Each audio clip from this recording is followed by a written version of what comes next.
اذا قیل لہم، اور جب انہیں کہا جائے تعالوا، آؤ، الی ما انزل اللہ، اللہ کے نازل کردہ احکامات کی طرف، وَإِلَى الرسول، اور رسول صلی اللہ تعالیٰ علیہ وبارک وسلم کی طرف۔ یہاں دو دعوتیں دی جا رہی ہیں۔ پہلی دعوت ہے الی ما انزل اللہ، اور دوسری دعوت ہے وَإِلَى الرسول، اللہ کے نازل کردہ احکامات کی طرف آؤ اور رسول صلی اللہ تعالیٰ علیہ وبارک وسلم کی طرف آؤ۔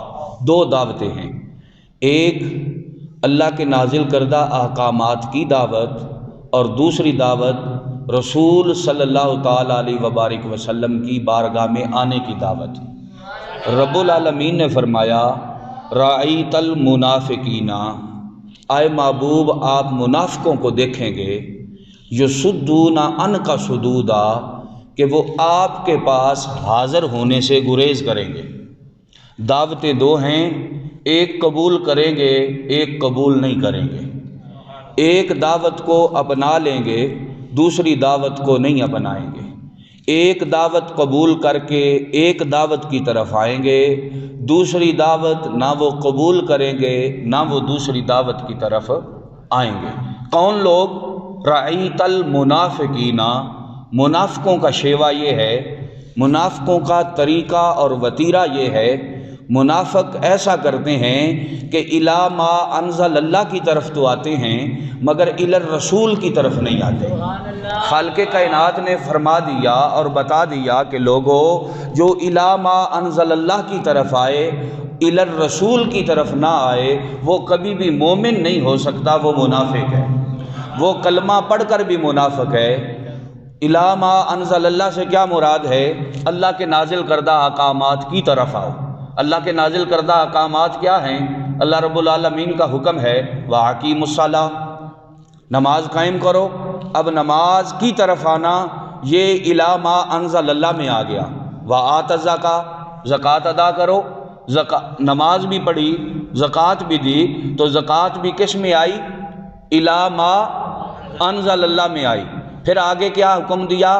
یا ایھا الذین آمنوا کتب علیکم الصیام کما کتب علی الذین من قبلکم لعلکم تتقون، اے ایمان والو، تم پر روزہ فرض کیا گیا جیسے تم سے پہلی قوموں پہ فرض کیا گیا تھا، لعلکم تتقون، تاکہ تمہیں تقوی ملے، تم پرہیزگار ہو جاؤ۔ تو روزہ بھی کس دعوت میں آیا؟ الی ما انزل اللہ میں آ گیا۔ اور حج کس میں آیا؟ وَتُحِجُّ الْبَيْتَ مَنِ اسْتَطَاعَ إِلَيْهِ سَبِيلًا، فرمایا اگر طاقت ہے، استطاعت ہے تو آؤ رب تعالیٰ کی بارگاہ میں حج کرو۔ تو حج بھی کس میں آیا؟ بولو، الی ما انزل اللہ میں آیا۔ جب نماز کی باری آئی تو نماز بھی الی ما انزل اللہ میں آئی۔ روزے کی بات آتی ہے تو روزہ بھی الی ما انزل اللہ میں آتا ہے۔ زکوٰۃ کی بات ہے تو زکوٰۃ بھی الی ما انزل اللہ میں آتی ہے۔ حج کی بات ہے، حج بھی الی ما انزل اللہ میں آتی ہے۔ اب وہ کلمہ بھی پڑھتے ہیں پھر بھی منافق رہ گئے، نماز پڑھ کے بھی منافق رہ گئے، زکوٰۃ دے کے بھی منافق رہ گئے، روزہ رکھ کے بھی منافق رہ گئے، حج کر کے بھی منافق رہ گئے۔ وجہ کیا ہے؟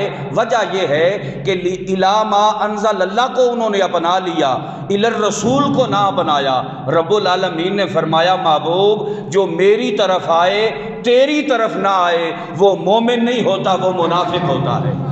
وہ کلمہ پڑھ کر بھی منافق رہتا ہے، نماز پڑھ کر بھی منافق رہتا ہے، حج کر کے بھی منافق رہتا ہے، روزہ رکھ کے بھی منافق رہتا ہے، زکوٰۃ دے کر بھی منافق رہتا ہے، کیونکہ وہ میری بارگاہ میں آتا ہے، میرے یار کی بارگاہ میں نہیں آتا۔ پھر اس لیے ہم کہتے ہیں کہ بڑا کم نصیب ہے جو قرار تک نہ پہنچا، وہ در یار تک تو پہنچا، دل یار تک نہ پہنچا۔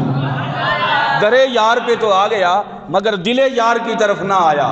جب در یار پہ آ گیا اور دل یار کی طرف نہ آیا تو وہ تو بڑا کم نصیب ہے نا۔ اگر نصیب والا ہوتا تو دل یار تک پہنچتا۔ صرف مدینے جانا کمال نہیں ہے، مدینے والے کے احکامات پہ پابندی کرنا کمال ہے۔ مدینے تو سارے لوگ ہی جاتے ہیں، مگر ڈیوٹیاں کس کی؟ دل یار تک کون پہنچتا ہے؟ دل یار تک وہی پہنچتا ہے کہ جس نے 72 مرتبہ جاگتے ہوئے حضور کے چہرے کا دیدار کیا ہے، اور جس نے کئی سال نبی کے روزے پر اپنے سر کے کپڑے سے نہیں، اپنے رومال یا قمیض سے نہیں، اپنی مبارک داڑھی سے حضور کے روزے پہ جھاڑو دیا ہے۔ سمجھ آ گئی؟ دل یار تک وہی پہنچا ہے کہ گولڑے کا شہنشاہ پیر سید میر علی شاہ صاحب رحمۃ اللہ علیہ آپ مدینہ شریف میں حاضر ہیں، درے یار پر بھی گئے، پھر دل یار تک بھی پہنچے، تو رسول اللہ فرماتے ہیں میر علی یہ مدینہ بیٹھنے کا وقت نہیں ہے، جا پاکستان میں قادیان کا کتا مجھے بھونک رہا ہے اور تو یہاں بیٹھا ہے۔ وہ لوگ ہیں جو دل یار تک پہنچے ہیں۔ مولانا جامی رحمۃ اللہ علیہ آپ دل یار تک پہنچے ہیں۔ آپ فرماتے ہیں ذرائے درد دل جامی بدریا افغنی سینہ سوزاں دل تپا ماہی سے آب آئے بیروں۔ فرمایا جامی کے دل کے اندر اتنا درد ہے، اتنا سوز ہے، اتنا عشق ہے، عشق کی اتنی آگ بھڑک رہی ہے، اگر دل کے درد کا ایک ذرہ سمندر میں پھینک دے، اللہ کی عزت کی قسم ہے سمندر کی مچھلیاں کباب بن کے روسٹ ہو کے سمندر کے کنارے کے اوپر آ جائیں، سمندر کے کنارے پہ آ جائیں۔ اور پھر جناب وہ لوگ ہیں جو دل یار تک پہنچے ہیں۔ تو میں عرض یہ کر رہا تھا الی ما انزل اللہ کی طرف آئے اور الی الرسول کی طرف نہ آئے۔ اب یہ جو الی الرسول کی دعوت ہے اس میں بھی کئی طرح کے لوگ آ گئے۔ 5 طرح کے لوگ ہیں، 5 قسم کے، جنہوں نے نبوت یا رسالت کے متعلق اپنے مختلف قسم کے عقائد رکھے۔ پہلے ایک مسئلہ سمجھو، نبوت کے اندر اللہ رب العالمین نے 2 وصف رکھے ہوتے ہیں، 2 وصف۔ ایک وصف ہوتا ہے مثلیت کا، ایک ہوتا ہے فضیلت کا۔ مثلیت سے مراد کیا ہے کہ آقا دو عالم صلی اللہ علیہ وسلم ظاہری طور پر لباس بشریت میں تشریف لائے، امام الانبیاء صلی اللہ علیہ وسلم نے شادی مبارک فرمائی، حضور کی اولاد ہوئی، آقا دو عالم صلی اللہ علیہ وسلم نے اس دنیا پر وقت گزارا بظاہر، پھر امام الانبیاء صلی اللہ علیہ وسلم نے کھایا پیا، حضور اٹھے بیٹھے چلے پھرے، تو یہ امر کون سا ہے؟ یہ مثلیت کا امر ہے، جس سے لوگوں نے دھوکہ کھایا اور انہوں نے مثلیت کا دعویٰ کر دیا۔ دوسرا امر فضیلت کا ہے۔ اب فضیلت کے پہلو کو دیکھو تو فضیلت کیا ہے؟ امام الانبیاء اس دنیا میں تشریف لائے تو آپ ناف بریدہ تھے، آقا دو عالم صلی اللہ تعالیٰ علیہ وبارک وسلم نے آتے ہی اللہ کی بارگاہ میں سجدہ کیا، اللہ کی بارگاہ میں اپنی امت کی بخشش کی دعا کی، تو رب العالمین نے اپنے محبوب کے قدموں کی برکت سے پوری روئے زمین کو مسجد بنا دیا۔ یہ امر فضیلت کا ہے۔ اللہ رب العالمین نے اپنے پیارے محبوب صلی اللہ علیہ وسلم کو سراپا نور بنا کے بھیجا، یہ امر فضیلت کا ہے۔ حضور صلی اللہ تعالیٰ علیہ وبارک وسلم جس راہ سے گزرتے تھے آسمان کے بادل اوپر چھایا کرتے تھے، یہ امر بھی فضیلت کا ہے۔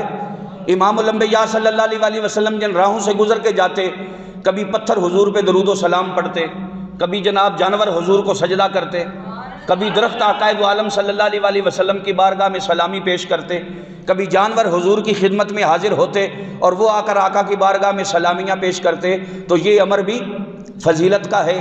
حضور نے انگلی کا اشارہ کیا تو چاند کے 2 ٹکڑے کر دیے، یہ امر بھی فضیلت کا ہے۔ آقا دو عالم صلی اللہ علیہ وسلم کے مبارک ید اللہ کے گورے گورے ہاتھ اٹھے تو ڈوبا ہوا سورج واپس آ گیا۔ امام الانبیاء صلی اللہ علیہ وسلم زمین سے لا مقام تک چلے گئے، اللہ کے عرش سے بھی آگے چلے گئے، رب العالمین سے ہم کلام ہوئے، تو یہ امر بھی آقا دو عالم صلی اللہ علیہ وسلم کی فضیلت کا ہے۔ اب یہ جو 2 وصف ہیں مثلیت اور فضیلت، ان میں دونوں کا انکار نہیں ہو سکتا، دونوں پر عقیدہ رکھنا ضروری ہے۔ اللہ کا قرآن کہتا ہے قُلْ إِنَّمَا أَنَا بَشَرٌ مِثْلُكُمْ، اس پر ایمان لانا بھی ضروری ہے۔ خالق کائنات نے فرمایا اے محبوب قَدْ جَاءَكُم مِّنَ اللَّهِ نُورٌ وَكِتَابٌ مُّبِينٌ، اس پر ایمان لانا بھی ضروری ہے۔ نبی کی مثلیت کو ماننا بھی لازم، نبی کی فضیلت کو ماننا بھی لازم۔ اب ان دونوں وصفوں پر 5 طرح کے لوگ ہیں جنہوں نے مختلف قسم کے عقائد رکھے ہیں، مختلف قسم کے نظریات رکھے ہیں، مختلف قسم کے عقائد، مختلف قسم کے عقائد رکھنے کی بنا پر ان کی مختلف 5 کیٹیگریاں بن جاتی ہیں۔ وہ 5 قسم کے لوگ جنہوں نے 5 طرح کے مختلف قسم کے عقائد اور نظریات رکھے، ان کے عقائد اور نظریات کی بنا پر ان کی مختلف قسم کی 5 طرح کی کیٹیگریاں بیان اللہ رب العالمین نے قرآن مجید کے اندر بیان فرمائی۔ اب وہ جو 5 کیٹیگریاں ہیں، ان میں پہلے قسم کے وہ لوگ ہیں کہ جنہوں نے نبی کی فضیلت پر اصرار کیا اور مثلیت کا بالکل انکار کر دیا۔ فضیلت پر مسئلہ بڑا یاد کرنے والا ہے، نبی کی فضیلت پر انہوں نے اصرار کیا اور مثلیت کا بالکل انکار کر دیا۔ ان کا سارا زور، ان کے عقائد کا زور، ان کے نظریات کا زور، ان کے ماننے کا زور، ان کے سارا زور جو تھا وہ فضیلت پر رہا، مثلیت کا بالکل انہوں نے انکار کر دیا۔ جب فضیلت پر سارا زور لگایا، مثلیت کا انکار کیا، تو اللہ کا قرآن بتاتا ہے کہ وہ لوگ مشرک ہو گئے۔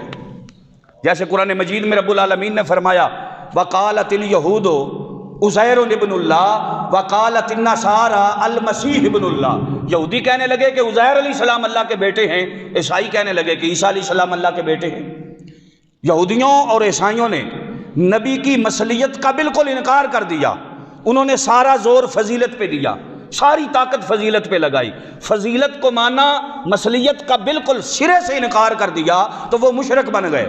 اور اس حد تک وہ آگے چلے گئے کہ عزیر علیہ السلام کو اللہ کا بیٹا کہہ دیا، عیسیٰ علیہ السلام کو اللہ کا بیٹا کہہ دیا، جبکہ رب تعالیٰ کی طرف سے حکم یہ ہے کہ قل، اے محبوب آپ فرما دیں، هو اللہ احد اللہ الصمد لم یلد ولم یولد، جبکہ اللہ رب العالمین کی طرف سے حکم یہ ہے کہ اللہ ایک ہے، وحدہ لا شریک ہے، کوئی اس کے برابر کا نہیں، کوئی اس کے جوڑ کا نہیں، کوئی اس کا ہمسر نہیں، نہ وہ کسی سے پیدا کیا گیا نہ اس سے کوئی پیدا ہوا، نہ وہ کسی سے جنا گیا نہ اس سے کوئی جنا گیا، نہ اس کا کوئی اوپر سلسلہ نہ کوئی نیچے سلسلہ، نہ کوئی آگے سلسلہ نہ کوئی پیچھے سلسلہ، لم یلد ولم یولد، یہ عقیدہ ہے اہل ایمان کا، نہ وہ کسی سے جنا گیا نہ کوئی اس سے جنا گیا، نہ وہ کسی سے پیدا ہوا نہ کوئی اس سے پیدا ہوا۔ تو جن لوگوں نے سارے کا سارا زور فضیلت پہ لگایا اور مثلیت کا سرے سے انکار کر دیا، اور اللہ کے نبیوں کے معجزات کو دیکھ کر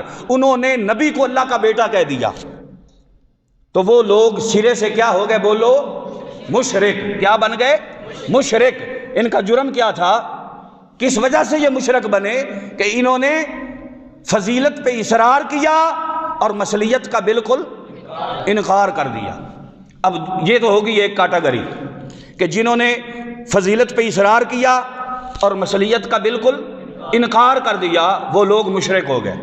دوسرے وہ لوگ کہ جنہوں نے فضیلت کا سرے سے انکار کر دیا، بالکل فضیلت کا انکار کر دیا اور مثلیت پر انہوں نے اصرار کیا۔ جن لوگوں نے فضیلت کا بالکل انکار کیا اور مثلیت پہ اصرار کیا، وہ لوگ کافر ہو گئے۔ اللہ کا قرآن کہتا ہے ان الذین کفروا، ان الذین کفروا، بے شک وہ لوگ جنہوں نے بالکل انکار کر دیا، بالکل سرے سے انکار کر دیا، ان الذین کفروا سواء علیہم اانذرتہم ام لم تنذرہم لا یؤمنون۔ فرمایا بے شک وہ لوگ کہ جو کافر ہوئے، جنہوں نے بالکل انکار کر دیا، اور وہ کہنے لگے کہ اگر اللہ نے نبوت دینی ہی تھی تو ہم میں سے کسی کو دے دیتا۔ بالکل انہوں نے نبی کی فضیلت پر انکار کر دیا، بالکل جب فضیلت کا انکار کر دیا اور نبی علیہ السلام کو بالکل وہ اپنی طرح سمجھ بیٹھے، اپنی مثل سمجھ بیٹھے، اپنے جیسا کہہ بیٹھے، اور مثلیت پر ان لوگوں نے اصرار کیا، تو اللہ کا قرآن کہتا ہے کہ وہ لوگ کیا بنے؟ بولو ذرا، کیا بنے؟ کافر۔ اب کتنی کیٹیگریاں ہو گئیں؟ 2۔ پہلے وہ لوگ کہ جنہوں نے فضیلت پر اصرار کیا اور مثلیت کا بالکل انکار کر دیا، تو وہ کیا بنے؟ مشرک۔ دوسرے وہ لوگ کہ جنہوں نے فضیلت کا بالکل انکار کیا اور مثلیت پہ اصرار کیا، تو وہ لوگ کیا بنے؟ کافر۔ اب تیسری قسم ان لوگوں کی ہے کہ جو کہتے ہیں سارے ٹھیک ہے۔ کیا کہتے ہیں؟ سارے ٹھیک ہے، کسی کو نہ چھیڑو، کسی کو کچھ نہ کہو، جہاں کوئی لگا ہے ٹھیک لگا ہوا ہے، تم کسی کو کچھ نہ کہو، تم کسی کے جھوٹے خدا کو برا بلا کہو گے تو وہ تمہارے سچے خدا کو معاذ اللہ استغفر اللہ ایسا کہے گا۔ تو جہاں کوئی لگا ہے ٹھیک لگا ہے، بس یار چھوڑو، کسی کو دوسرے کی بات کو چھوڑو، تم بس اپنے کام سے کام رکھو، اپنے کام سے کام رکھو۔ اللہ کا قرآن کہتا ہے کہ یہ لوگ ہیں مذبذب۔ کیا لوگ ہیں؟ جو کہتے ہیں نا ساری ٹھیک ہے، جتھے کو لگ گیا ہوتے ٹھیک ہے، صلح کلی والے، صلح کلی والے کہتے ہیں ساری ٹھیک ہے جی، جتھے کو لگا ٹھیک ہے، جو کو کر رہا ٹھیک کر رہا جی۔ کوئی بت پرستی کر رہا ہے معاذ اللہ استغفر اللہ، کہتے ہیں بس ٹھیک ہے جی، ان کے اپنے نظریات عقائد ہیں۔ اگر کوئی بتوں کی پوجا کر رہا ہے کہتے ہیں جی بس ٹھیک ہے جی، چھوڑو ان کو۔ کوئی مندروں میں جا کے ٹل کھڑکا رہا ہے تو کہتے ہیں چھوڑو جی ان کو، آپ کو اس سے کیا ہے۔ کوئی گردوارے میں جا رہا ہے تو چھوڑو جی، چھوڑو، جو کوئی کر رہا ہے وہ ٹھیک کر رہا ہے۔ کوئی مورتیوں پہ دودھ چڑھا رہا ہے وہ چھوڑو جی، یہ ان کا اپنا کام ہے، کرنے دو، آپ کو کیا ہے اس سے مسئلہ۔ وہ کہتے ہیں جی جہاں لگے ہیں ٹھیک لگے ہوئے ہیں۔ اللہ کا قرآن کہتا ہے مذبذبین بین ذالک ہؤلاء ولا الہ ہؤلاء، یہ مذبذب لوگ ہیں، نہ ادھر کے رہے نہ ادھر کے رہے، نہ خدا ہی ملا نہ وصال صنم۔ یہ وہ لوگ ہیں جو دو کشتیوں کے سوار ہیں، جو دو کشتیوں کے سوار ہیں، جو ادھر بھی پاؤں رکھ رہے ہیں ادھر بھی پاؤں رکھ رہے ہیں۔ کہتے ہیں وہ بھی ٹھیک ہیں یہ بھی ٹھیک ہیں، حق کو حق کہتے، حق کو حق نہیں کہتے، باطل کو باطل نہیں کہتے، سچ کو سچ نہیں کہتے، جھوٹ کو جھوٹ نہیں کہتے۔ بھائی اگر یہی دین تھا تو پھر تو جھگڑا ہی ختم ہو گیا۔ پھر مکے میں کعبے میں بت پڑے تھے، انہیں توڑنے کی ضرورت کیا تھی؟ کوئی بت توڑنے کی ضرورت تھی؟ ٹھیک ہے جی، اب وہ جو کر رہے ہیں ٹھیک کر رہے ہیں، بت پڑے ہیں پڑے رہے کعبے میں۔ اقلیتوں کے بھی تو حق ہوتے ہیں، غیر مسلموں کے بھی تو حق ہوتے ہیں، وہ اپنا کام کرتے رہے۔ الگ ایک مسجد اور بنا لی جاتی اور مسجد میں مسلمان عبادت شروع کر دیتے۔ مگر آقا نے خود اپنے مبارک ہاتھوں سے بت توڑے کہ نہ توڑے؟ علی المرتضیٰ کو کندھوں پہ بٹھا کے اونچے جو بت تھے وہ توڑوائے کہ نہ توڑوائے؟ ابراہیم علیہ السلام نے پہلے جا کے چھیڑا تھا نا کافروں کو، کیوں جی پہلے گئے تھے نا بت خانے میں کلہاڑا لے کر، پہلے جا کے ان کے خداؤں کو مارا تھا نا، کیوں جی؟ تبھی تو کافروں کو تکلیف ہوئی۔ ھذا من فعل بآلہتنا، ہمارے خداؤں کی یہ درگت کس نے بنا دی ہے؟ تبھی تو کافر جو چونک پڑے وہ رونے لگے، پیٹنے لگے، کہتے ہیں ہو اتنا بڑا طوفان آ گیا، اتنا بڑا غضب آ گیا، اتنا بڑا ظلم ہو گیا کہ ہمارے اتنے بڑے بڑے خدا، کوئی ہیروں کا خدا بنا ہوا ہے، کوئی جواہرات کا خدا بنا ہوا ہے، کوئی موتیوں کا خدا بنا ہوا ہے، کوئی سونے میں ڈھالا ہوا ہے، کوئی چاندی میں ڈھالا ہوا ہے، اور کسی کا بازو توڑ دیا، کسی کی ٹانگ توڑ دی، کسی کا سر دھڑ سے جدا کر دیا، کسی کی آنکھ پھوڑ دی، کسی کا کان اتار دیا، کسی کا ناک اتار دیا، ایسے انہیں ذلیل کیا، اور پھر کلاڑا جو تھا وہ بڑے بت کے کندھے پہ رکھ دیا۔ ابراہیم علیہ السلام نے خود جا کے بت توڑے تھے نا۔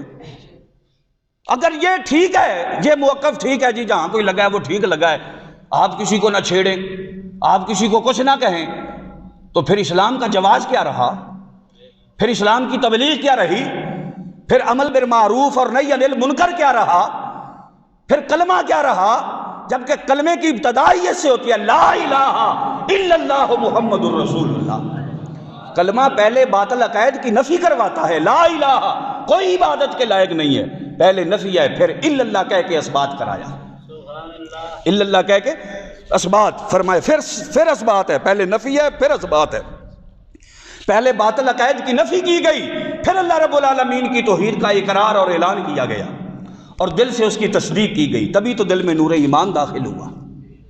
اگر یہ باطل عقائد کی نفی نہیں کرتا تو پھر تو اس کا کلمہ بھی کچھ نہیں ہے، پھر اسے کلمہ بھی فائدہ نہیں دے گا۔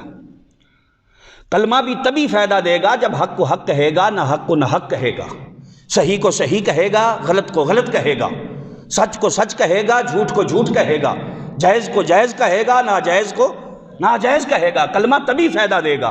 تو میں عرض یہ کر رہا تھا کہ اللہ کا قرآن بتاتا ہے کہ جو لوگ کہتے ہیں سارے ہی ٹھیک ہیں، جہاں کوئی لگا ہے ٹھیک ہے، تو وہ کیا بنے؟ بولو کیا بنے؟ وہ مذبذب بنے۔ اب کتنے لوگ ہو گئے؟ تین طرح کے لوگ۔ پہلے وہ لوگ کہ جنہوں نے فضیلت پر اصرار کیا اور مثلیت کا بالکل انکار کر دیا، تو وہ کیا بنے؟ دوسرے وہ لوگ کہ جنہوں نے مثلیت پر اصرار کیا اور فضیلت کا بالکل، تو وہ کیا بنے؟ کافر۔ اور تیسرے وہ لوگ کہ جو کہتے ہیں سارے ہی ٹھیک ہیں، جو کہتے ہیں، تو اب کیا بنے؟ یہ کیا بنے؟ اچھا۔ اور چوتھے لوگ وہ کہ جو مثلیت پر اصرار کریں، یہ بات بڑی سمجھنے والی ہے، مثلیت پر اصرار کریں اور فضیلت کا فقط اقرار کریں، انکار نہیں کرتے. جو لوگ مثلیت پر اصرار کریں، جب مثلیت کی بات آئے تو فقط وہ اقرار کریں، فقط وہ. بات کی سمجھ آ رہی ہے کہ نہیں بھائی؟ سمجھو ذرا، جن کے وعظوں کا زور، جن کی تقریروں کا زور، جن کی تحریروں کا زور، جن کے عقائد اور نظریات کے اندر مثلیت مصطفیٰ ہو، جب وعظ کریں تو زور مثلیت مصطفیٰ پہ دیں، جب تقریر کریں تو زور مثلیت مصطفیٰ پہ دیں، جب تحریر لکھیں، کتاب لکھیں تو زور مثلیت مصطفیٰ پہ دیں، جب عقائد اپنے سمجھائیں تو اصرار مثلیت مصطفیٰ پہ کریں، جب نظریات اپنے اجاگر کریں تو تب بھی اصرار مثلیت مصطفیٰ پہ کریں، اور جب فضیلت کی بات آئے تو فقط اقرار کریں، فقط اقرار کریں. تو پھر وہ یعنی جب کوئی کسی مومن کے قابو میں آئے نا تو وہ کہے ہاں بھائی بتا حضور نے چاند کے ٹکڑے کیے کہ نہ کیے، تو وہ کہے ہاں یہ تو میں بھی مانتا ہوں. سمجھ آئی کہ نہیں آئی؟ ہم مانتے ہیں نبی کا معجزہ ہے. حضور نے ڈوبا سورج واپس لوٹایا کہ نہ لوٹایا؟ کہتے ہیں ہم مانتے ہیں یہ حضور کا معجزہ ہے. حضور نے قیامت کی خبریں دی کہ نہ دی؟ کہتے ہیں جی اللہ کے دیے ہوئے علم سے دی، ہم مانتے ہیں. حضور کا سایہ تھا نہیں تھا؟ ہاں جی تو ہم مانتے ہیں نہیں تھا. جب آپ نبی کی فضیلت کی بات کریں، وہ کسی مومن کے قابو میں آئیں، شکنجے میں آئیں، تو پھر یہ کہیں کہ ہم تمہارے ساتھ ہیں. اللہ کا قرآن کہتا ہے وَإِذَا لَقُوا الَّذِينَ آمَنُوا قَالُوا آمَنَّا. جب وہ کسی ایمان والے سے ملاقات کرتے ہیں، جب کسی ایمان والے سے ملتے ہیں، وَإِذَا لَقُوا الَّذِينَ، اور جب ان کی ملاقات ہوتی ہے ان لوگوں سے آمنو جو ایمان لائے. جب مومنوں سے ملتے ہیں اور مومن اپنے نبی کی شان ان کے سامنے بیان کرتے ہیں، مومن اپنے نبی کی فضیلت ان کے سامنے بیان کرتے ہیں، مومن اپنے نبی کی عظمت اور شان ان کے سامنے بیان کرتے ہیں، تو جب یہ بیان کرتے ہیں تو قالوا آمنا، وہ جواب یہ دیتے ہیں کہ ہاں یہ تو ہم بھی مانتے ہیں، یہ تو ہم بھی. وَإِذَا خَلَوْا إِلَىٰ شَيَاطِينِهِمْ، اور جب واپس جاتے ہیں اپنے شیطانوں کے پاس، قالوا انا معکم، تو انہیں کہتے ہیں ہم تو تمہارے ساتھ ہیں. ہم تو، اب مسئلے کی سمجھ آئی کہ نہیں آئی؟ ہم تو شیطانوں کو کہتے ہیں ہم تمہارے ساتھ ہیں. جب مومنوں سے ملتے ہیں تو وہ کہتے ہیں کہ ہم بھی ایمان آمنا، ہم ایمان لاتے ہیں. بھئی سمجھ، بات کو سمجھو کہ جن کے وعظوں کا زور، جن کی تقریروں کا زور، جن کی تحریروں کا زور، جن کے عقائد اور نظریات کا زور، جن کی ساری تبلیغ کا زور مثلیت مصطفیٰ پہ ہو، اور جب فضیلت کی بات آئے تو وہ فقط اقرار کریں، زور مثلیت پہ دیں، فضیلت کا فقط اقرار کریں، وہ مومن نہیں ہوتا، وہ منافق ہوتا ہے. وہ مومن نہیں ہوتا، وہ مومنوں کے سامنے کلمہ پڑھتا ہوا دیکھ کے اس نے پڑھ لیا، وہ کلمہ پڑھ کے بھی منافق رہ گیا، نماز پڑھ کے بھی منافق رہ گیا، روزہ رکھ کے بھی منافق رہ گیا، حج زکوٰۃ دے کے بھی منافق رہ گیا. کیوں؟ وجہ کیا ہے کہ اس کے دل میں نبی کی عظمت نہیں ہے، نبی کی شان نہیں ہے. اب مسئلے کی سمجھ آئی؟ اب کتنی طرح کے لوگ ہو گئے؟ بولو جی، کتنی طرح کے ہو گئے؟ پہلے وہ لوگ کہ جنہوں نے فضیلت پر اصرار کیا اور مثلیت کا سرے سے انکار کر دیا تو وہ کیا بنے؟ مشرک. دوسرے وہ لوگ کہ جنہوں نے مثلیت پر اصرار کیا اور فضیلت کا سرے سے انکار کر دیا تو وہ کیا بنے؟ کافر. اور تیسرے وہ لوگ کہ جنہوں نے کہا سارے ٹھیک ہے، جتھے کو لگ گئے اور ٹھیک ہے، تو وہ کیا بنے؟ مذبذب. اور چوتھے وہ لوگ کہ جنہوں نے مثلیت پر اصرار کیا اور فضیلت کا فقط اقرار کیا تو وہ کیا بنے؟ منافق. اب دیکھو مومن کون ہے؟ کہہ دو ذرا سبحان اللہ. کروں تیرے نام پہ جاں فدا، نہ بس ایک جاں دو. ہاں جی، مومنوں نے جب بھی حضور کو مانا ہے تو انہیں واہ مانا ہے. سمجھ آ گئی؟ اکھا میٹ کے مانا ہے. انہوں نے عقل کے ترازو میں تول کے نہیں مانا. سمجھ آ گئی؟ عقل کے ترازو میں تول کے نہیں مانا. لبے بام بھی پکارا، سرے دار بھی صدا دی، میں کہاں کہاں نہ پہنچا تیری دید کی لگن میں. کیوں جی؟ مومنوں نے کیسے مانا حضور کو؟ مومنوں نے ایسے مانا. اب توجہ کرو ذرا، جن کی، اب مومن کا عقیدہ کیا ہوتا ہے کہ جن کے وعظوں کا زور، جن کے عقائد اور نظریات کا زور فضیلت مصطفیٰ پہ ہو، جو سارے کا سارا زور فضیلت پہ لگائیں اور مصلیت کا فقط اقرار کریں. مصلیت کا فقط، بات کی سمجھ آ رہی ہے کہ نہیں؟ مصلیت کا فقط اقرار کریں، زور فضیلت مصطفیٰ پہ ہو. تقریر کریں تو وہ کہیں ہمارے محبوب جیسا کوئی نہیں ہے. جب بات کریں تو کہیں تو اجے میرا یار نہیں ڈٹھا جنوں ویکھ کے چن شرماوے، تے جے جائے سیر کرن نو تے پورا گلشن سیس نواوے، تے جے رکھے ہتھ پھلاں وچ تے ہتھ نال پھلاں رل جاوے، تے بجلی ڈردی لشک نہ مارے، یہ سونا رخ تو نقاب ہٹاوے، تے آزم جتھے دل لگ جاوے اوتھے عیب نظر نہ آوے. اوتھے عیب نظر نہ، جن کے وعظوں کا زور فضیلت مصطفیٰ پہ ہو، جن کی تقریروں کا زور فضیلت مصطفیٰ پہ ہو، جن کی تحریروں کا زور فضیلت مصطفیٰ پہ ہو، جن کی تبلیغ کا زور فضیلت مصطفیٰ پہ ہو، جب مصلیت کی بات آئے تو فقط اتنا کہیں ہاں ہم بھی مانتے ہیں، ہاں ہم بھی مانتے ہیں. تو وہ پکا مومن ہے. بھائی حضور کو ابو جہل نے بھی دیکھا، صدیق اکبر نے بھی دیکھا. دونوں نے دیکھا کہ نہ دیکھا؟ سمجھ آئی کہ نہیں آئی؟ دونوں نے دیکھا نا. ابو جہل کا دیکھنا اور ہے، صدیق اکبر کا دیکھنا. ابو جہل نے دیکھا تو کہنے لگا یہ تو بشر ہے. اب بات سمجھو، ابو جہل نے دیکھا تو کہتا ہے یہ تو، ابو بکر نے دیکھا تو کہا ہے بشر مگر سایہ نہیں ہے. ابو جہل نے دیکھا تو کہنے لگا اس کا تو جسم بھی ہے. صدیق اکبر نے دیکھا تو کہا ہے جسم مگر مکھی نہیں بیٹھتی. ابو جہل نے دیکھا تو کہنے لگا اسے تو پسینہ بھی آتا ہے. صدیق اکبر نے دیکھا تو کہا ہے پسینہ مگر خوشبو آتی ہے. ابو جہل نے دیکھا تو کہنے لگا یہ تو کھاتا پیتا بھی ہے. ابو بکر نے دیکھا تو کہا یہ صوم وصال بھی تو رکھتا ہے. ابو جہل نے دیکھا تو کہنے لگا یہ فرش پہ چلتا ہے. ابو بکر نے دیکھا تو کہا یہ عرش پہ بھی تو جاتا ہے. تو ابو بکر کا زور کس پہ رہا بولو ذرا؟ فضیلت مصطفیٰ پہ. جب مصلیت کی بات آئی تو فقط اقرار کیا، جب فضیلت کی بات آئی تو اس پہ اصرار کیا، اس پر اصرار کیا. جو نبی کی فضیلت پر اصرار کرے اور مصلیت کا فقط اقرار کرے وہی مومن ہوتا ہے. پھر ہم کیوں نہ کہیں یاراں اتے جڑے نکتہ چینی کرن تو باز نہیں آؤندے، تے اصل منافق اس نو جانی وہ جھوٹا پیار جتاؤندے. وَإِذَا قِيلَ لَهُمْ تَعَالَوْا، جب انہیں کہا جائے کہ آؤ، اِلَىٰ مَا أَنزَلَ اللَّهُ، اللہ کے نازل کردہ احکامات کی طرف آؤ، اللہ کے احکامات کی طرف آؤ. جب انہیں کہا جائے آؤ اِلَىٰ مَا أَنزَلَ اللَّهُ کی طرف، اور دوسری دعوت وَإِلَى الرَّسُولِ، اور رسول صلی اللہ علیہ وسلم کی طرف آؤ، تو اللہ کا قرآن کہتا ہے رَأَيْتَ الْمُنَافِقِينَ، محبوبہ تو منافقوں کو دیکھے گا. تو منافقوں کو، یہ منافقت کا ٹائٹل انہیں خود خدا دے رہا ہے. تو منافقوں کو دیکھے گا، وہ کیا کریں گے؟ دونوں کام نہیں کریں گے، نہ کلمہ پڑھیں گے، نہ نماز پڑھیں گے، نہ روزہ رکھیں گے، نہ حج کریں گے، نہ زکوٰۃ کریں گے. یہ اِلَىٰ مَا أَنزَلَ اللَّهُ کی دعوتیں ہیں نا. کیا یہ اس طرف نہیں آئیں گے؟ نہیں. فرمایا رَأَيْتَ الْمُنَافِقِينَ، محبوب تو منافقوں کو دیکھے گا یَصُدُّونَ عَنْکَ صُدُودًا، وہ میری طرف آئیں گے، تیری طرف نہیں آئیں گے. اور پیارے جو میری طرف آئے تیری طرف نہ آئے، جو اِلَىٰ مَا أَنزَلَ اللَّهُ کی طرف تو آئے، اِلَى الرَّسُولِ کی طرف نہ آئے، میں رب ہو کے کہتا ہوں کہ وہ مومن نہیں ہے، وہ منافق ہے. وہ مومن نہیں ہے وہ. تو پھر ایک ہی ایمان کا ایک ہی تقاضا ہے، ایک ہی معیار ہے، ایک ہی ایمان کا معیار ہے.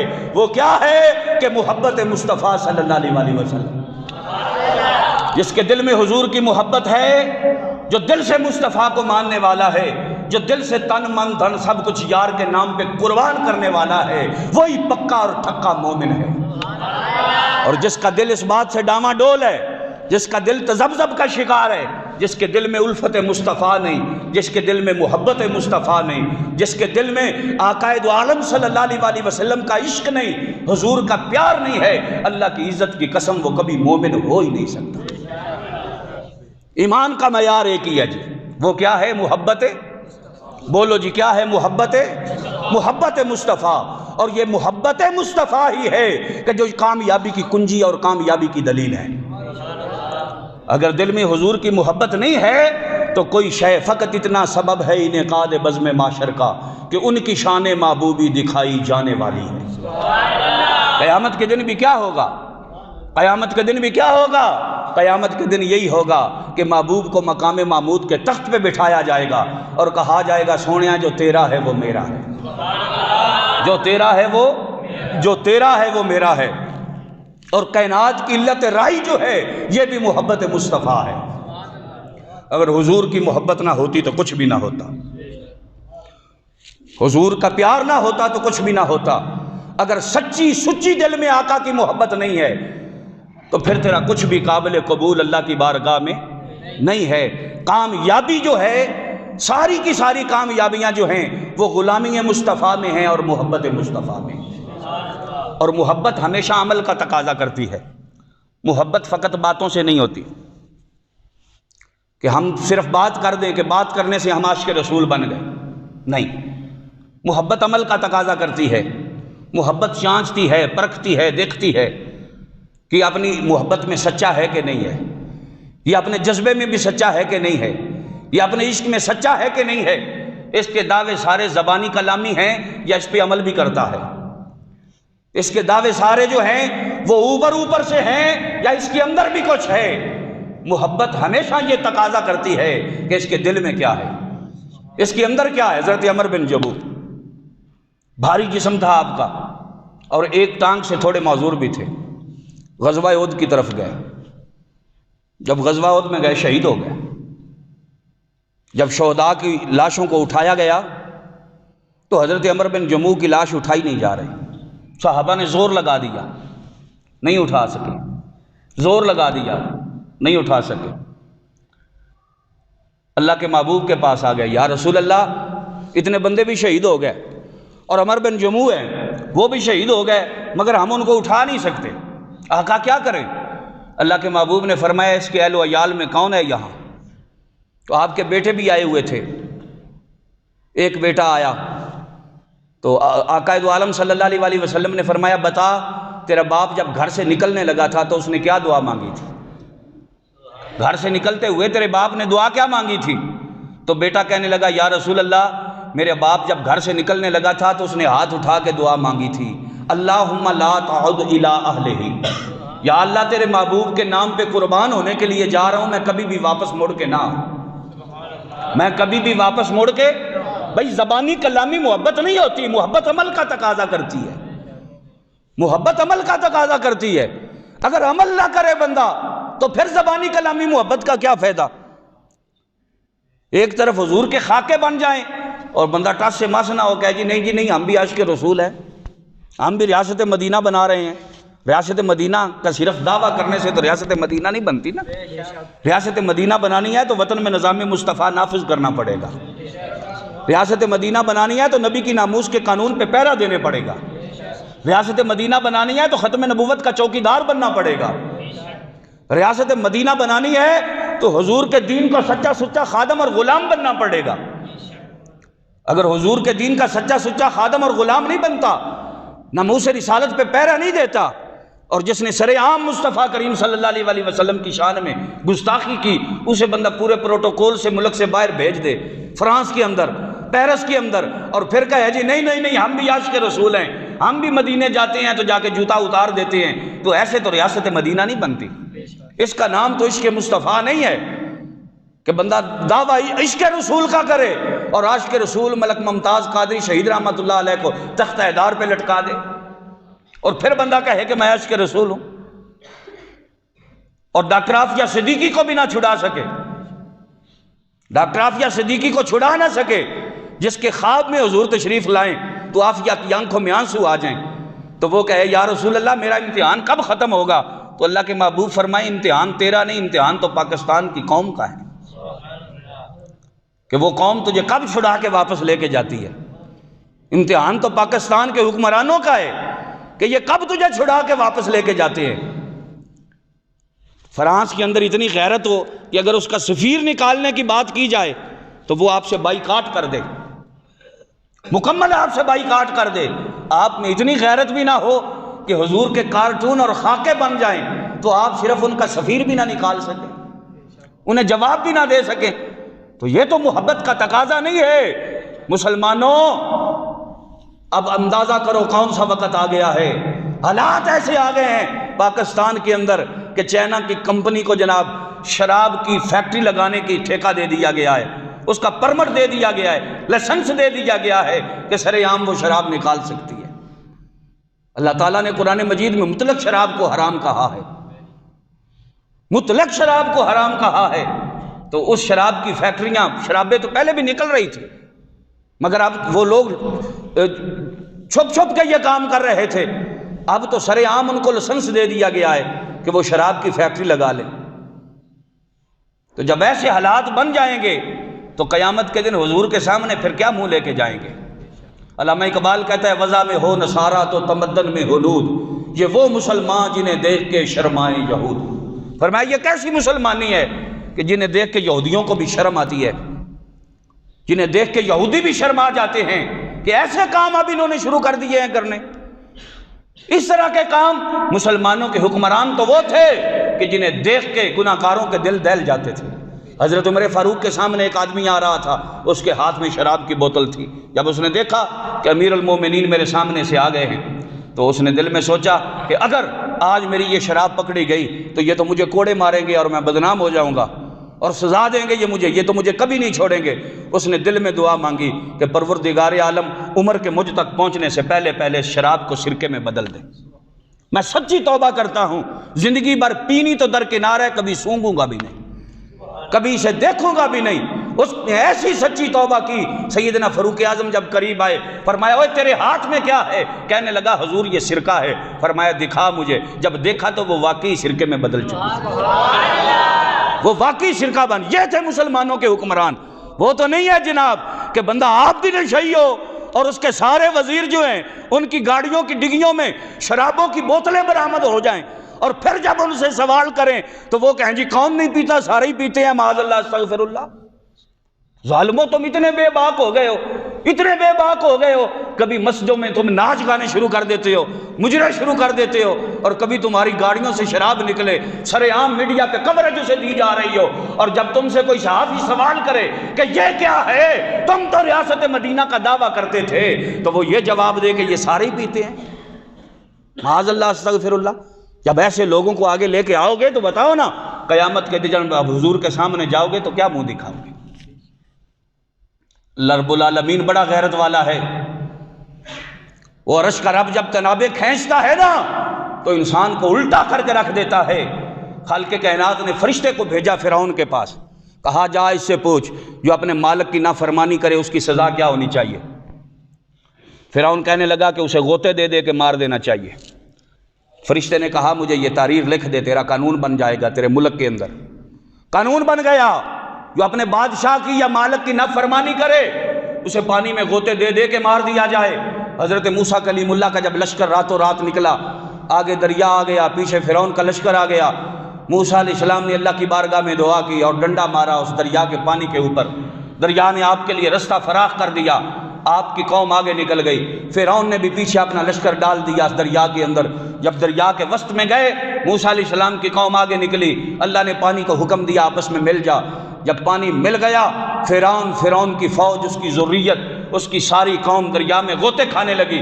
ایک فرشتہ وہی آیا، اسی کو اللہ نے بھیجا، اس نے سر کے بالوں سے پکڑ کے اوپر اٹھایا، اس کی تحریر اس کے سامنے کی، کہا اس تحریر کو پہچانتا ہے؟ کہنے لگا پہچانتا ہوں۔ فرمایا مور تیری ہے؟ کہنے لگا میری ہے۔ فیصلہ تیرا ہے؟ کہتا ہے میرا ہے۔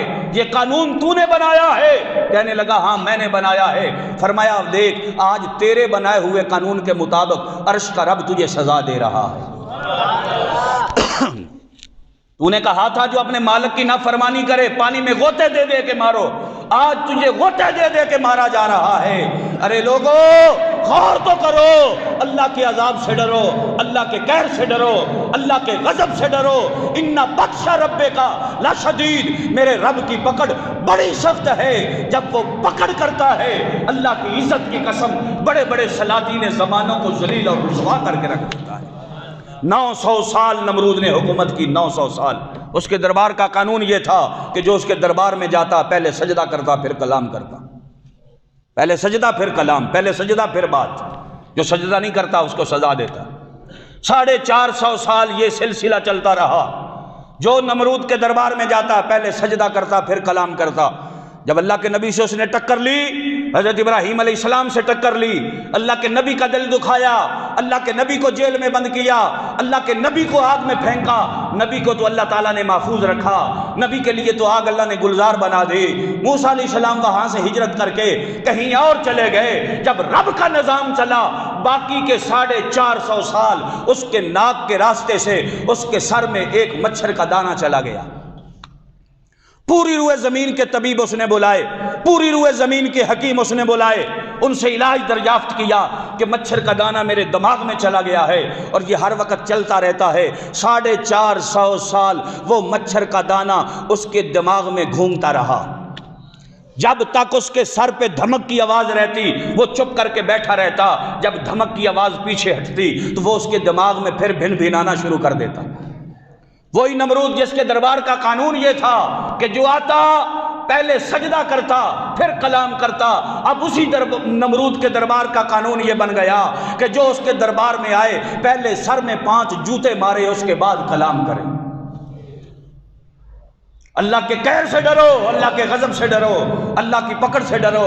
یہ دنیا کی کرسی، یہ دنیا کی حکومت، یہ دنیا کی دولت، یہ دنیا کا مال، یہ دنیا کا عیش و عشرت، یہ ساری چیزیں عارضی ہیں۔ اللہ کی عزت کی قسم، کفن کو جیب نہیں ہے، قبر میں اے سی نہیں ہے، قبر میں بجلی نہیں ہے، قبر میں گیس نہیں ہے، قبر ٹھنڈی ہو گئی گرم کرنے کے لیے ہیٹر نہیں لگایا جاتا، قبر کی آگ کو ٹھنڈا کرنے کے لیے وہاں اے سی یا پانی نہیں ڈالا جاتا، قبر کے اندھیرے کو دور کرنے کے لیے کوئی لالٹین یا بلب روشن نہیں کیا جاتا، کہ کوئی ٹیوب لائٹ روشن نہیں کی جاتی۔ اگر وہاں روشنی ہوگی تو وہ نبی کے نور کی ہوگی، اگر وہاں روشنی ہوگی تو مصطفیٰ کی وفا سے ہوگی، اگر قبر ٹھنڈی ہوگی تو وہ نبی کی غلامی سے ہوگی، اگر قبر جنت کے باغوں میں سے باغ بنے گی تو مصطفیٰ کی غلامی کی وجہ سے بنے گی۔ نعرہ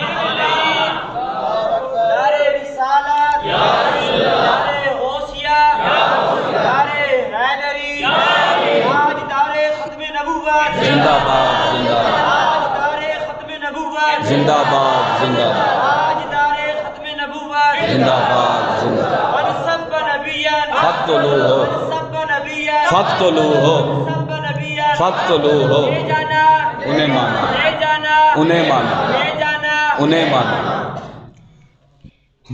جو رب پکڑتے پہ آئے تم نمرود جیسوں کو برباد کر دیتا ہے جنہوں نے خدائی کے دعوے کیے تھے۔ ہم کس بات کی مولی ہیں؟ ہماری کیا حیثیت ہے؟ ہم کیا شے ہیں جس نے روئے زمین پر حکومت کی ہے؟ رب تعالیٰ نے ایسے اسے ذلیل کروایا، ایسے اسے ذلیل کروایا کہ 450 سال اس کے سر میں جوتے مروائے، تب جا کے اس کی موت آئی۔ پہلے بھی مر سکتا تھا مگر نہیں، اللہ رب العالمین کی جب پکڑ آتی ہے تو بڑی سخت ہوتی ہے۔ اللہ کی پکڑ سے ڈرو، یہ سارا کچھ عارضی ہے، یہی کا یہی رہ جائے گا۔ قبر میں ساتھ کوئی نہیں آئے گا، قبر میں نہ کسی پارٹی کا لیڈر آئے گا، قبر میں نہ اور کوئی آئے گا۔ اگر قبر میں آئیں گے تو رسول اللہ تشریف لائیں گے۔ آج حضور سے وفا کرو، حضور سے وفا کرو، یہ بات ہے کہ انہیں جانا انہیں مانا نہ رکھا غیر سے کام۔ سمجھ آ گئی؟ کلمہ پڑھ لیا، کہا جی ہم بڑے پکے مومن ہو گئے، حج کر لیا جی الحاج بن گئے، بڑے پکے مومن ہو گئے، نماز پڑھ لی تو کہا جی واہ کیا بات ہے۔ یہ سارے نیکی کے عمل ہیں، یہ سارے کرو، مگر میرے رب کے قرآن نے اعلان کر دیا ہے وَإِذَا قِيلَ لَهُمْ تَعَالَوْا إِلَىٰ مَا أَنزَلَ اللَّهُ وَإِلَى الرَّسُولِ رَأَيْتَ الْمُنَافِقِينَ يَصُدُّونَ عَنْكَ صُدُودًا۔ اگر حضور کی غلامی کا پٹا گلے میں نہیں ہے، اللہ کی عزت کی قسم کوئی بھی عمل قابل قبول نہیں ہے، کوئی بھی عمل قابل قبول نہیں ہے۔ حضور کے پیچھے نمازیں پڑھ کے بھی تو لوگ منافق رہ گئے نا، نمازیں بھی حضور کے پیچھے پڑھتے تھے پھر بھی منافق رہ گئے۔ کیوں رہ گئے؟ دل میں ایمان نہیں اترا تھا، دل میں حضور کی محبت نہیں اتری تھی۔ جملہ فرائض فرو ہیں، اصل الاصول بندگی استاج ور کی ہے۔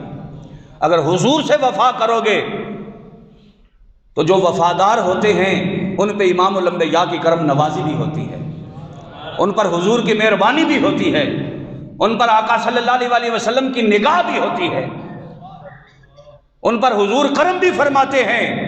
حضرت خالد بن ولید جن کو سیف اللہ کہا گیا، ایک جنگ میں لڑتے ہوئے جہاد کرتے کرتے آپ کے سر کی ٹوپی گر گئی، آپ نے دشمن کو چھوڑا، ٹوپی کے پیچھے بھاگے۔ صحابہ نے اس منظر کو دیکھا تو حیران ہو گئے، کہا اتنا بہادر جرنیل، اتنا تجربے کار جنگجو، اتنا کمال کا جرنیل جس کی عظمت اور شان میں مصطفیٰ کریم فرمائے کہ جناب خالد بن ولید جو ہے وہ اللہ کی تلواروں میں سے ایک تلوار ہے، آج کیا ہو گیا خالد بن ولید کو؟ وقت دشمن مارنے کا تھا، وقت دشمن سے پنجہ آزمائی کا تھا، دشمن کی بھیڑ ہے، چاروں طرف سے دشمن نے گھیرا ہوا ہے، اور خالد بن ولید کو اپنی ٹوپی کی فکر پڑی ہے۔ جنگ میں فتح پا لیتے، اس سے کہیں بڑھ کر سونا بھی ملتا، چاندی بھی ملتی، ہیرے بھی ملتے، جواہرات بھی ملتے، اور بھی بہت سارا مال و دولت ملتا، تو ایک ٹوپی کو اتنی اہمیت آپ نے دے دی۔ بعد میں سوال کیا گیا حضرت خالد بن ولید سے کہ حضرت آج خلاف توقع، اصول قانون سے ہٹ کر، ضابطے سے ہٹ کر آپ نے کام کیا، آپ کی ٹوپی گر گئی تھی تو کون سی قیامت آ گئی، کون سی بڑی بات تھی؟ ایک ٹوپی تو تھی، اگر نہ بھی ملتی تو کیا فرق پڑتا؟ اگر دشمن حملہ کر کے مسلمانوں کے اس بہادر جرنیل کو شہید کر دیتا تو اسلام کا کتنا بڑا نقصان ہوتا، کتنا بڑا ہمارے لیے مسئلہ بن جاتا۔ آپ ٹوپی کے پیچھے بھاگے، آپ نے دشمن کو چھوڑ دیا۔ فرمایا بھلے لوکھا تجھے پتہ نہیں ہے اس ٹوپی میں کمال کیا ہے، اس ٹوپی میں خوبی کیا ہے، کہا بتائیں پھر خوبی اس میں کیا ہے؟ آپ نے ٹوپی کی سلائی کو کھولا تو اس میں آقا دو عالم صلی اللہ علیہ وسلم کے منہ مبارک تھے، اس میں حضور کے منہ مبارک پڑے ہوئے تھے۔ حضرت خالد بن ولید فرماتے ہیں اوہ بیلیا، مسئلہ ٹوپی کا نہیں تھا، مسئلہ تو میرے نبی کے منہ مبارک کا تھا، مسئلہ تو حضور کے منہ مبارک کا تھا۔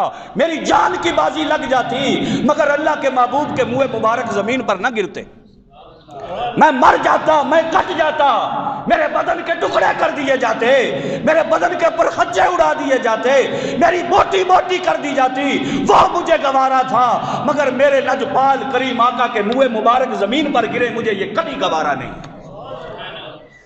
فرمایا مسئلہ ٹوپی کا نہیں ہے، مسئلہ تو حضور کے منہ مبارک کا ہے۔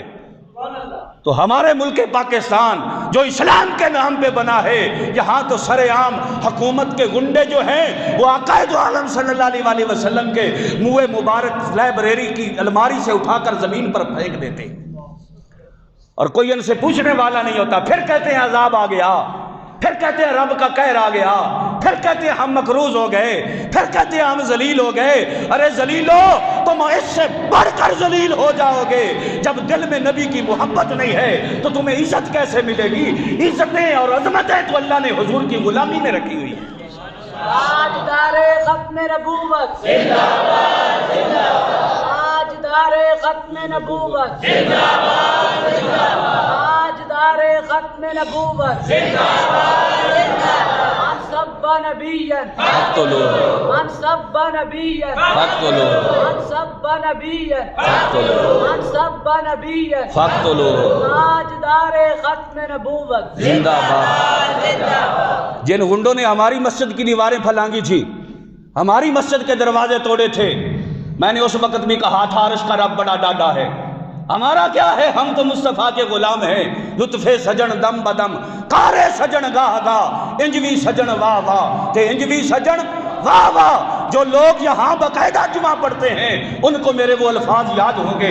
میں نے کہا اللہ تمہیں ذلیل کرے گا، اللہ تمہیں برباد کرے گا، اللہ تمہیں رسوا کرے گا کہ تم اسلام کا راستہ روکتے ہو۔ نبی کے نام پہ جان جوانی لٹانے والے جو ہیں ان پر ظلم و تشدد کرتے ہو، ان پر جبر کرتے ہو، لبیک کا نعرہ لگانے والوں پر ظلم و تشدد کرتے ہو، تاجدار ختم نبوت پر کے نام پہ چوکی دارے کرنے والے پر تم ظلم و تشدد کرتے ہو۔ جن لوگوں نے، جن گنڈوں نے، جن ڈاکوؤں نے، جن بدماشوں نے ہماری مسجد کی دیواریں پھلانگی تھی، ہماری مسجد کے دروازے توڑے تھے، ہماری مسجد اور مدرسے کی چادر اور چار دیوار، ہماری مسجد اور مدرسے کے تقدس کو پامال کیا، ہماری چادر اور چار دیواری کے تقدس کو پامال کیا، ہمارے مدرسے کے بچوں کو آگے ڈرایا، دھمکایا، ہراساں کیا۔ ان کا سب سے بڑا جو ان کا پوپ تھا، وہ ایس ایچ او جو تھا، اللہ تعالیٰ نے ایسے ہی برت کا نشان بنایا اسے کہ آج اسی ایس ایچ او پہ 302 کا مقدمہ ہو چکا ہے۔ تاجدار ختم نبوت زندہ باد، زندہ باد، تاجدار ختم نبوت زندہ باد، زندہ باد، تاجدار ختم نبوت زندہ باد، زندہ باد، سب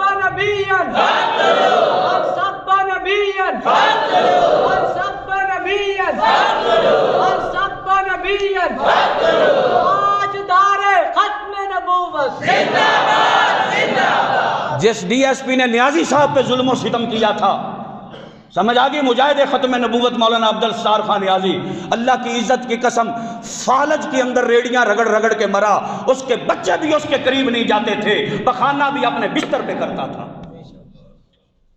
ایسے اللہ تعالیٰ نے اسے ذلیل کیا۔ اور جس ڈی ایس پی نے خادم حسین رضوی کو ان کی سیڑھیوں کے اوپر گھسیٹا، ابھی مہینہ نہیں گزرا تھا کہ ایکسیڈنٹ ہوا، دونوں ٹانگوں سے معذور ہو گیا، اور پھر بابا جی کے پاس آ کے روتا رہا کہ حضرت مجھے معاف کر دو۔ فرمایا نہیں ہو جھلیا، بات ایسے نہیں ہے، بات یہ نہیں ہے۔ کہا بات کیا ہے؟ فرمایا بات یہ ہے کہ ایک مجذوب تھا فقیر، وہ جا رہا تھا بازار میں، تازی تازی آسمان سے بارش برسی تھی، ایک آدمی اپنی محبوبہ کے ساتھ کھڑا تھا یا اپنے محبوب کے ساتھ کھڑا تھا، اس مجذوب کے پاؤں سے کیچڑ جو تھا وہ اچھلا، اس کے محبوب کے بدن کے کپڑوں پہ گرا، اس کے کپڑے خراب ہو گئے۔ وہ آدمی آگے آیا، اس نے اس مجذوب کو تھپڑ مارا، جب تھپڑ مارا وہ تو سہ گیا، وہ تو پی گیا، وہ تو برداشت کر گیا، برداشت کر کے آگے چلا گیا۔ آگے گیا تو ایک حلوائی کی دکان تھی، اس نے کڑا کے اندر دودھ چولہے پہ رکھا ہوا تھا، تو اس نے فقیر کو آواز دی، بابا گل سن میری۔ وہ فقیر آیا، اس نے دودھ کا گلاس بھر کے دیا، کہا یہ پی لے، سردی بڑی ہے، بارش میں تو بھیگ گیا ہے، تجھے سردی لگی ہوئی ہے، کانپ رہا ہے۔ اس نے گرم گرم دودھ کا گلاس پیا، آسمان کی طرف منہ کر کے کہا واہ مولا، کہیں سے دودھ پلواتا ہے، کہیں سے تھپڑ مرواتا ہے، تو بھی بڑے ہی بے نیاز ہے۔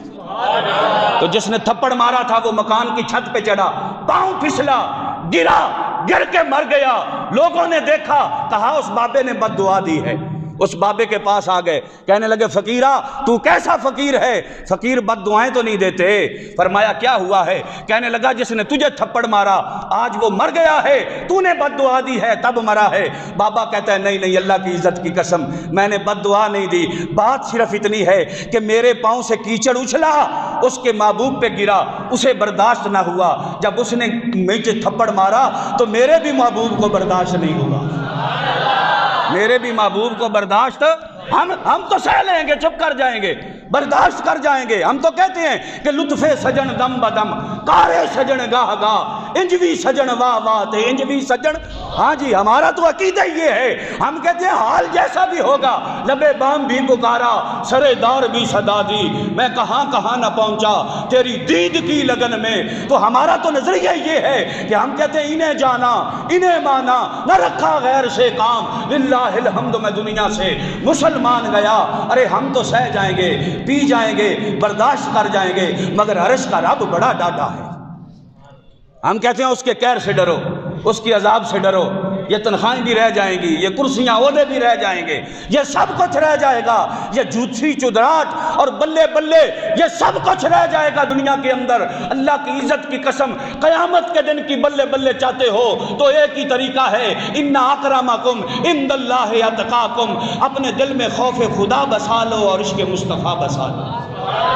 اللہ دنیا میں بھی بلے بلے کروا دے گا، اللہ قیامت کے دن بھی بلے بلے کروا دے گا۔ وما علینا الا البلاغ المبین۔